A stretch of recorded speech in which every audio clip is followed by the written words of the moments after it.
नमस्कार दोस्तों, मेरे YouTube चैनल में आपका स्वागत है। आज मैं आपके लिए लाया हूँ बाबा कीनाराम से जुड़ी कुछ जानकारियाँ। तो चलो शुरू करते हैं वीडियो।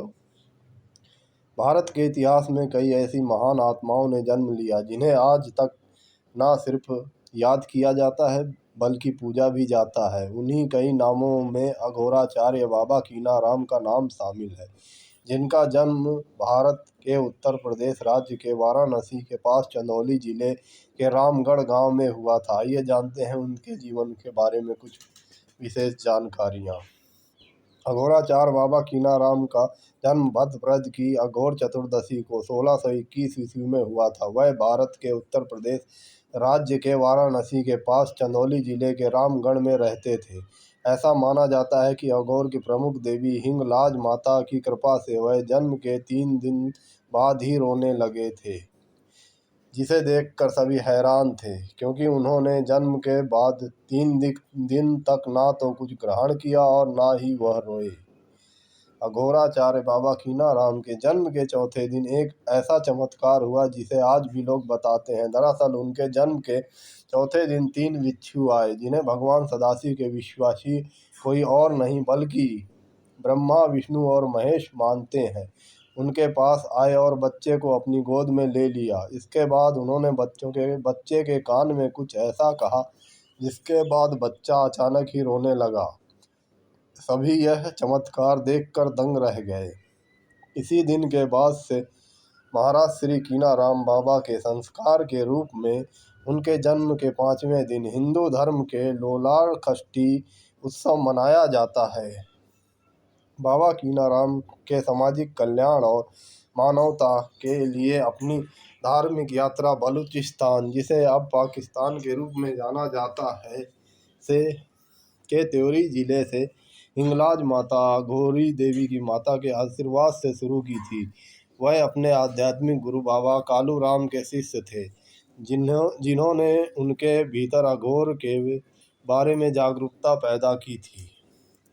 इसके बाद बाबा कीनाराम ने लोगों की सेवा करके उन्हें प्रायोगिक ज्ञान से अवगत कराने के लिए भगवान शिव की नगरी वाराणसी में खुद को स्थापित किया। उन्होंने राम गीता, विवेक सार, राम रसाल और उन्मुनी राम नामक अपनी रचनाओं से अघोर के सिद्धांतों के बारे में विस्तार से बताया। विवेक सार को अघोर के सिद्धांत पर सबसे प्रामाणिक थीसिस रखने वाला कहा जाता है। पूरे धार्मिक दौर के दौरान बाबा कीनाराम सबसे पहले कुछ दिनों के लिए गृहस्थ संत बाबा शिवदास के निवास पर रुके थे। बाबा शिवदास ने उनके गतिविधियों को बहुत करीब से देखा। उनकी विचित्र गुणों से बाबा शिवदास उनसे बहुत प्रभावित हुए। उन्हें संदेह था कि वह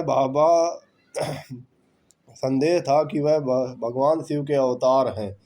बाबा कीनाराम को लेकर एक कहानी बेहद प्रचलित है, जिसे आज भी लोग बताते हैं। दरअसल एक बार की बात है, गंगा नदी के स्नान के दौरान बाबा शिवदास ने अपना सारा सामान बाबा कीनाराम को सौंप दिया और पास ही झाड़ियों में छिप गए। बाबा शिवदास ने देखा कि जैसे जैसे कीनाराम करीब आते गए, गंगा नदी की बेचैनी बढ़ती गई। उनके पैर छूने मात्र से ही गंगा का जल स्तर तेजी से बढ़ने लगता है और तेजी से नीचे जाने लगता है। बाबा कीनाराम अघोर परंपरा, भगवान शिव परंपरा के अग्रणी संतों के रूप में लोकप्रिय थे, जिसके बाद उनके भगवान के शिव के अवतार होने की बात पर सभी का संदेह विश्वास में बदल गया। बाबा कीनाराम 170 वर्ष तक जीवित रहे और बाबा शिवदास ने बाबा कीनाराम स्थल की स्थापना की। उनकी मृत्यु के बाद उनके शरीर को देवी हिंगलाज के संयोजक में उनके अंतिम विश्वास स्थल में दफनाया गया। भक्तों और विद्वानों के अनुसार ऐसा माना जाता है कि वर्तमान बाबा सिद्धार्थ गौतम राम बाबा कीनाराम स्थल के पीठाश्वर महंत बाबा कीनाराम के 11वें अवतार हैं। बाबा कीनाराम ने वाराणसी शहर की एक प्राचीन अघोर पीठ की स्थापना भी की थी।